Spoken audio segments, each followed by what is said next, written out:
paz do Senhor, meus irmãos do grupo Amigos da Bíblia. Estamos no desafio de lermos o Novo Testamento em 90 dias. Hoje é o quarto dia e vamos meditar aqui em Mateus capítulo 8 e 9. Os capítulos 8, 9 e 10 de Mateus, Mateus vai revelar o poder do Messias. E para isso ele agrupa 10 milagres para provar que Jesus é o Messias, porque uma das características do Messias era a sua grande operosidade para fazer milagres. Então Mateus tem a intenção de provar que Jesus é o Messias, porque ele escreve para os judeus. Então ele vai agrupar aqui nessa sessão 10 milagres. Vamos ver aqui Mateus 8, versículo 1 até o 17. Mateus vai falar sobre o poder de Jesus sobre as doenças. Do versículo 1 até o 4, a gente vê aqui o poder de Jesus para curar a lepra. Lembrando que lepra, lá no Antigo Testamento, lá no hebraico, a palavra é tsarat, que tem a ver com lepra, mas também tem a ver com qualquer tipo de doença de pele. Já aqui no Novo Testamento, nesse texto aqui de Mateus 8, do versículo 1 até o 4, a palavra lepra, que no grego é lepra, hoje é conhecida como hanseníase, que é uma doença crônica causada pela bactéria Mycobacterium leprae, que é caracterizada por diminuição ou perda da sensibilidade térmica, perda da sensibilidade dolorosa e da força muscular também, e pode gerar incapacidades permanentes. Essa doença hoje, ela tem cura, dependendo do período em que ela é detectada. Mas lá na época de Jesus, a lepra, nesse texto aqui está se referindo à hanseníase, era uma doença incurável. E o leproso, segundo a lei, era considerado uma pessoa imunda. Então Jesus, ao tocar em um leproso, ele se tornava cerimonialmente impuro. Mas o toque de Jesus fazia com que o leproso fosse curado. Então Mateus deixa bem claro, nesse texto, que Jesus tem poder para curar qualquer tipo de enfermidade, inclusive aquelas mais graves, como é o caso da lepra. Do versículo 5 até o 13, aqui nós temos o poder de Jesus para curar paralisia.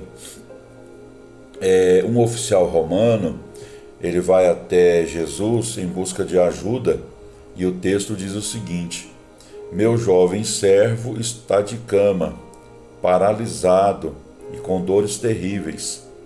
Então essa passagem, Mateus capítulo 8, do versículo 5 até o 13, e a de Mateus capítulo 15, versículo 21 até o 28, essa passagem, essa última que eu citei, retrata uma mulher cananeia que busca ajuda por sua filha, que estava possuída por um demônio que a atormentava terrivelmente.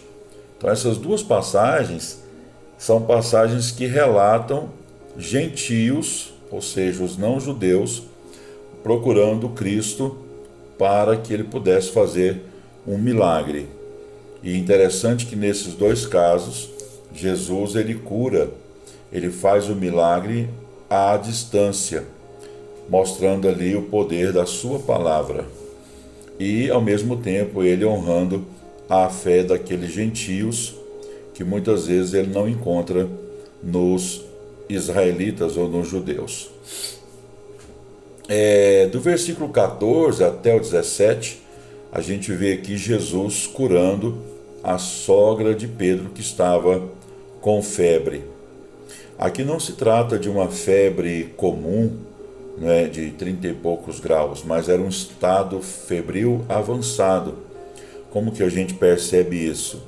Pelo texto grego. A palavra febre ali é a palavra que vem do verbo estar febril, que é o verbo grego piresso, que é estar pegando fogo. Estar com febre ali é no sentido de uma febre muito elevada, porque o texto usa a palavra grega piresso, estar pegando fogo.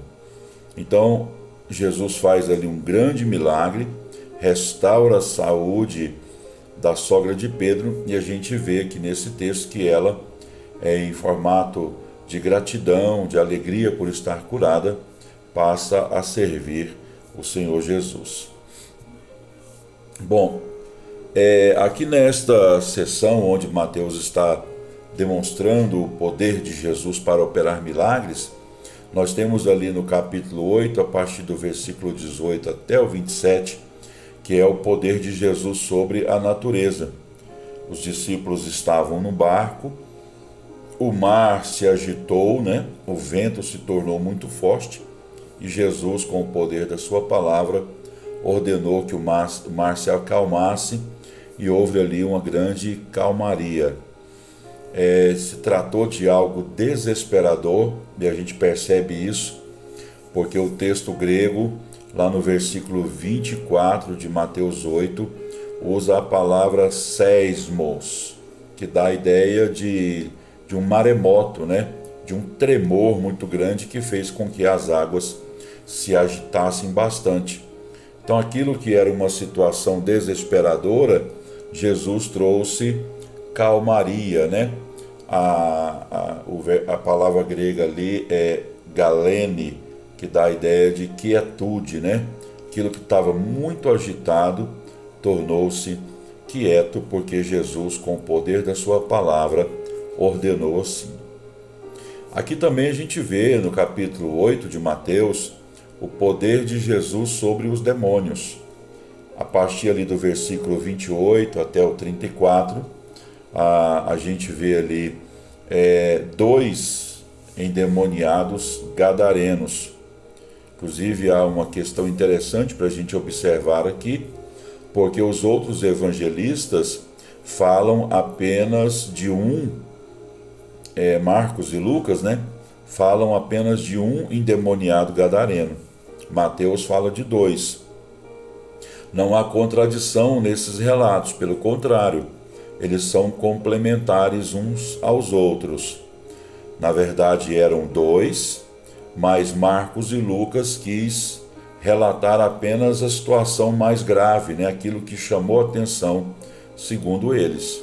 Já Mateus relata os 2 para deixar bem claro ali que eram 2 endemoniados gadarenos. É interessante a gente observar também que nessa passagem, que no versículo 29, aqueles demônios, eles gritam, né? E dizem: Cristo, por que o Senhor vem nos atormentar antes do tempo? Indicando que haverá futuramente um julgamento, né? Contra Satanás e os seus exércitos. Então, essa passagem, Mateus quer provar para a gente que até os demônios, né? Quando Jesus diz, quando Jesus ordena, tem que obedecer a Jesus. Então, Jesus tem poder sobre os espíritos maus. O capítulo 9 de Mateus, Mateus continua apresentando o poder do Messias. Essa sessão vai do 8 até o 10. Hoje a gente está estudando o capítulo 8 e 9. Portanto, o capítulo 9 também fala sobre o poder de Jesus para operar milagres. E também aqui está em destaque no capítulo 9 o poder de Jesus sobre o pecado. Ele opera milagres, mas também ele tem poder sobre o pecado. A gente vê aqui nesse texto que um homem é levado por 4 amigos. Esses amigos descem esse homem que estava numa maca depois de ter destelhado a casa até onde Jesus estava, e Jesus perdoa os pecados daquele homem. Há ali um burburinho, né? As pessoas não acreditando que Jesus tinha poder para isso, crendo que até era uma blasfêmia aquela situação, e Jesus diz, né? Para que saibais que o Filho do Homem tem poder para perdoar pecados. Aí ele diz ao paralítico, levanta-te, e o paralítico se levantou, né?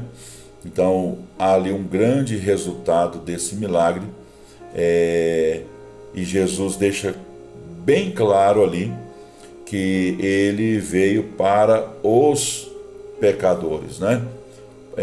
Versículo 9 até o 17, Jesus está jantando ali na casa de Mateus. Mateus convida ali os seus amigos, né?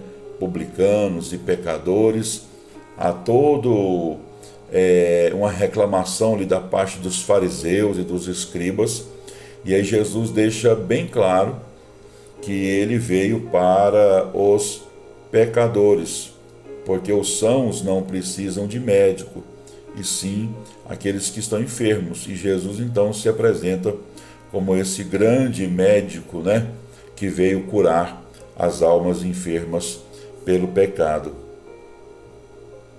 Aqui também a gente vê em Mateus capítulo 9, a partir ali do versículo 18 até o 26, o poder de Jesus sobre a morte. Versículo 18 e 19 retrata que a filha de um líder da sinagoga local, esse líder se chamava Jairo, ela havia acabado de morrer. Então ele pediu para Jesus, se o Senhor vier e puser as mãos sobre ela, ela viverá. O texto deixa bem claro que aquele homem, Jairo, tinha fé que Jesus, ao ir à sua casa, tinha poder para ressuscitar a sua filha. Mas houve uma demora, porque no meio do caminho, de acordo com os versículos 20 até o 22, uma mulher que tinha um fluxo, né, hemorrágico que não cessava, e já tinha 12 anos naquela situação, ela resolveu procurar o médico supremo. O versículo 21 de Mateus capítulo 9 diz assim, acerca do que ela pensava: se eu apenas tocar em seu manto, serei curado. Talvez ela conhecesse a profecia de Malaquias capítulo 4 e versículo 2, que diz: mas para vós que temeis o meu nome, nascerá o sol da justiça, e a salvação trará debaixo de suas asas. Então vamos fazer uma breve análise aqui desse texto, lá de Malaquias. Salvação lá no hebraico é Rafá, que vem do verbo curar. E trará debaixo das suas asas, no hebraico lá é o substantivo feminino, que é kanaf, asa, extremidade, borda. Então, a profecia dizia que ele, né, o Messias, ao vir ao mundo, ele traria cura debaixo das suas asas, ou seja, na extremidade das suas vestes, né, nas bordas da sua veste. Por isso que ela diz: se eu apenas tocar em seu manto, serei curada, conforme está em Mateus 9, 21. Ela conseguiu tocar em Jesus e foi curada. Bom, voltando então para aqui a história de Jairo, depois que Jesus cura aquela mulher, ele segue para a casa de Jairo. Ao chegar naquela casa, lá no versículo 23 ao 24, aqueles pecadores que estavam ali em volta começaram a rir de Jesus, porque eles haviam constatado que ela tinha morrido, mas Jesus disse que ela apenas dormia, para deixar bem claro ali que ele ia trazê-la à vida de novo. Então aqui no versículo 25 até o 26, há aqui a grande demonstração do poder de Jesus, que é de trazer de volta à vida aquela menina. Lá no versículo 25 o texto diz que Jesus entrou e tomou a menina pela mão, e ela se levantou. E no versículo 26 diz que a notícia desse milagre se espalhou por toda a região. Então Jesus ressuscitou aquela menina e foi algo tão extraordinário que a notícia se espalhou por toda aquela região. Então aqui Mateus deixa bem claro que Jesus tem poder sobre a morte, de trazer de volta à vida alguém que já faleceu. Bom, nós temos aqui também Jesus, ele tem poder sobre as trevas. Está lá no versículo 27 até o 31 de Mateus capítulo 9. Esse texto relata que tinha ali 2 cegos. Esses 2 cegos, de alguma forma, reconheceram Jesus como filho de Davi. E essa expressão, filho de Davi, é uma expressão onde se reconhece que Jesus é o Messias. Filho de Davi tem a ver com o reconhecimento de que Jesus é o Cristo, o Messias esperado. Esses 2 cegos seguiram Jesus até em casa. Jesus perguntou-lhes se eles tinham fé. Eles responderam que sim, e Jesus os curou. Do versículo 32 até o 38, Mateus mostra que Jesus tem poder sobre os demônios. Tinha ali um endemoniado que, por causa da possessão demoníaca, ele não conseguia falar. Ou seja, aquele demônio impedia aquele homem de falar. E Jesus curou aquele homem. Foi algo tão extraordinário que no versículo 33 diz que jamais aconteceu algo parecido em Israel. Então, dessa forma, agindo de maneira tão poderosa, Cristo apresentou-se e provou sua realeza, deixou bem claro que ele era o Messias aguardado.